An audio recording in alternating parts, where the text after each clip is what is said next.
This is your News Source Evening Bulletin for today, Tuesday, the 9th day of April in the year 2019. Here is what we're tracking tonight. The Education Ministry and the CARICOM Secretariat have teamed up to examine the issues of learning difficulties and obsessive-compulsive disorder in children. A seminar examining the two issues was held today, bringing together stakeholders from the education sector as well as psychologists and therapists. Minister of Education Nicolette Henry told the seminar that there needs to be inclusive learning, teaching, and research attitude and culture to enable students, staff, and stakeholders to develop their full potential and ultimately contribute to the challenges of this day. Here in Guyana, we cannot afford to lose our precious human resources due to any failure to evolve and to be inclusive. And so I have to say that we are striving to achieve an inclusive learning, teaching, and research attitude and culture to enable students, staff, and stakeholders to develop their full potential and ultimately contribute to the challenges of this day. The Education Minister said children with learning disabilities must be catered for more.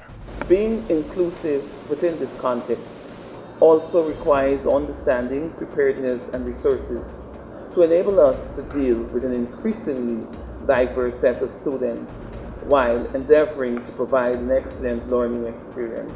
Having a learning disability means that a person finds it harder to learn certain life skills. This may include aspects such as learning new things, communication, reading, as we heard, even putting your shoelaces together, writing, or even personal care, simple things like that. But please do not confuse disability with an inability. It does not in any way suggest that a person is capable of learning. The Assistant Secretary General for Human and Social Development at CARICOM, Dr. Douglas Slater, said that parents of children with learning disabilities navigate the path of education and independence differently. Parents with children with learning disabilities, however, navigate the pathway to education and independence differently. All children need care and attention as they learn and develop, but parents and their children with special education needs bring with them particular vulnerabilities that, if unrecognized, can affect their access and participation in education and the quality of life experiences that they go on to have. The facilitators are hoping that special schools will be able to fill the gap and make learning much more easier for children with special needs. More news coming up in a moment. The future is green. Let's help you experience the future with easy financing for your business or home. Be it for solar energy, water treatment recycling, water filters, energy-saving appliances, or wind power projects. Enjoy competitive interest rates, fast approvals, and discounted lending services fees, low equity contribution, and flexible repayment. Visit us for details or go to www.gbtibank.com or email us at banking@gbtibank.com. GBTI, we see Guyana through your eyes. Linden Town Week isn't just the biggest events, the best fets, the most action, cultural shows, exhibition, food, music, sports, and anything you can dream of. Linden Town Week 2019 begins from Saturday the 20th of April to Wednesday the 1st of May. For more information, contact the Linden Town Week Secretariat on 444-2200 or follow the Linden Maritime Council's Facebook page.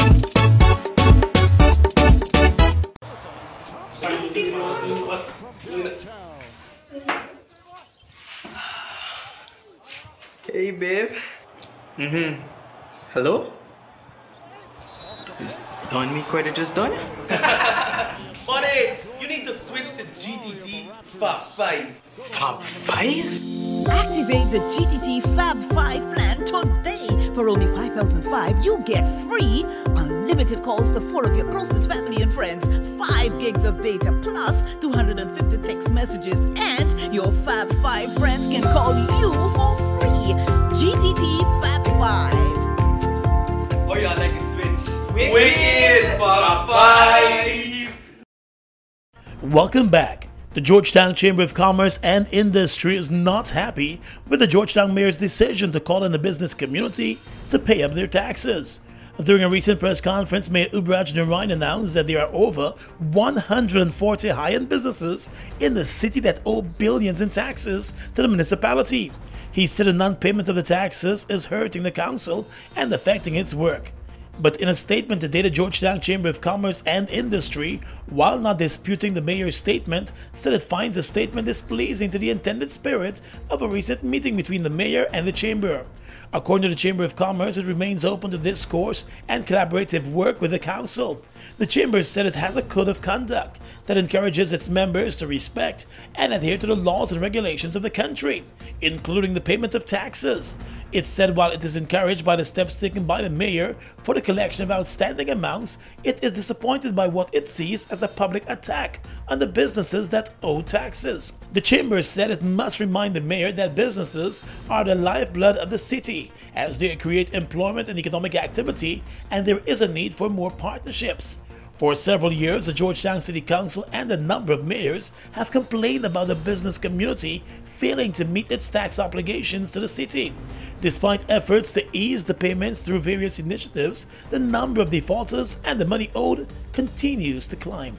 Still in the world of business, Public Security Minister Kemraj Ramjatan has indicated that the police force will continue to enforce the laws governing noise nuisance.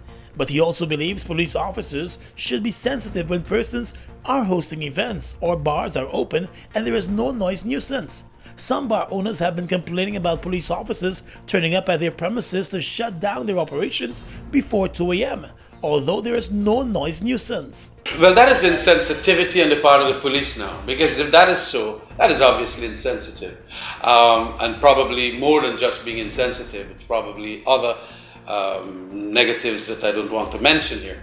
Speaking on the Jumpstart Morning Show on Monday, Mr. Ramjatan also noted that there must be a meeting of the minds on the issue, pointing out that while some entertainment spots are guilty of creating noise nuisance problems, those that do not should not be dealt with in the same manner. But when that happens, I urge the people to make the complaint, the proprietor of the bar, to make the complaint, and because we have these smart cameras and so on now. Show me, just take out the policeman, so I will pass it on to the Office of Professional Responsibility. There is going to be an investigation as to why they went there at 10 o'clock to close down when it was just a small little microphone system and speaker box system, they're playing the little karaoke and all of that. And we do have investigations going on with some of them. But of course, you try as best to let the police. The police job is an extremely difficult one. Ramjatan said the job of the police is extremely difficult in those circumstances, especially since that job would have to make a judgment call that would balance all the competing interests. While the Copa Airlines flight to Panama was yesterday afternoon delayed at the Chedi-Jagan airport after the airline received a bomb threat. Passengers were already on board the aircraft when the threat was received. The passengers were quickly evacuated as the police and bomb squad hurried to the plane and carried out their searches. No bomb was found and the flight was able to leave just around 5:42 in the afternoon. News was on the stands that a Guyanese man who was making moves to block his wife from leaving the country with their children is suspected as the person behind the threat. However, a number of other persons have been questioned. The investigation is ongoing tonight. And still at the airport, a woman who claims that she was asked to take off her clothes to be searched for drugs at the Chedi-Jagan airport has indicated that she intends to sue the Customs Anti-Narcotics Unit over the embarrassment. After refusing to subject herself to the cavity search, the woman said she opted for an x-ray and was brought to the city as they continued to probe her about possible drug trafficking. She contacted an attorney and despite his objections, she underwent an x-ray examination, which came up empty-handed. She was released but had already missed her flight. Her attorney has indicated that a lawsuit will be filed in the matter. Drug enforcement agents at the airport have been stepping up their monitoring of passengers for possible drug trafficking. Just last week, a young woman was busted with cocaine in her suitcases, in hidden books, and in a makeup kit. Across the region is coming up next. Guyol is a proud Guyanese-owned and Guyanese-operated company, serving our nation for over 42 years. All the profits remain in Guyana and are used for the development of our country. So when you buy fuel and lubricants from Guy Oil, you are directly contributing to Guyana's economic development. Let's continue to build this nation together. Fuel up and drive with Super 95 from Guy Oil. Fuel it up and drive! Guyana, for the first time ever, two heavyweights in the music industry on one night, on one stage. Extra Beer presents Yardie Fete Dancehall and Soca Concert. Performing live, the youngest and hottest dancehall artist, Alkaline, the Conqueror. Feel like my gang conquer the world now. And the hottest soca artist, Farmer Nappy. You got me hooking me if you want me to. Get your tickets now for an affordable $3,000, stage front $15,000. Ticket location: White Castle Fish Shop, Just Your Size Boutique, Guinness Bar, Pleasant, Itel Food Shop, Durban Street, Fireside Grill and Chill, Buxton Gas Station, Dave Barker, Digicel, Starbrook Bar, Colors Boutique, Westsiders Entertainment Center, Fancy's BPAT Food Court, Sousdike Junction, Extra Beer Location, Starbrook Market, Sweet Point Orange Walk, and HJ Radio Station. Yardie Fete, live, Alkaline and Farmer Nappy, Soca and Dance Hall Concert on Easter Saturday, 20th April 2019 at Guyana National Stadium. Come, Corona, Extra Beer, and Extra Energy Drink. We are legions of men standing strong, but never too proud to stoop and help someone. We must send a clear signal to all. Do right, walk in upright ways, knowing that's what being a man is all about. And ever aware that things will only get worse when good men do nothing. Stand strong, be the one to live right. Across the region right now, the president of Haiti has announced Jean-Michel Lapin, who once served as a courier in the public administration, to be the new prime minister of Haiti. Lapin, who had been serving as acting prime minister, was reportedly one of 3 persons who had been considered for the permanent position.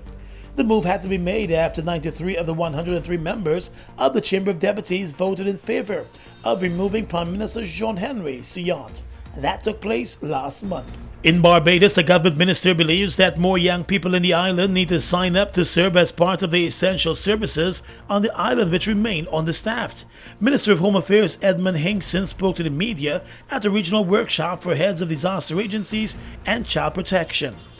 He told the media that the prison service, the Barbados Fire Service, and the Royal Barbados Police Force are all understaffed and require young Barbadians to come forward and be a part of those services. And finally tonight, international news. Exit polls in Israel suggest that there will be no clear winner in the country's closely fought general election. The centrist Blue and White Alliance of former military chief Benny Gantz was projected to win 36 or 37 seats, and the Likud party of Prime Minister Benjamin Netanyahu between 33 and 36. Both men have claimed victory. 2 exit polls predicted that the right-wing parties allied to Mr. Netanyahu were more likely to be able to form a governing coalition. But a 3rd exit poll predicted that the bloc would be tied with center-left parties allied to Mr. Gantz. And that's your News Source Evening Bulletin for tonight. Gordon Mosley reporting.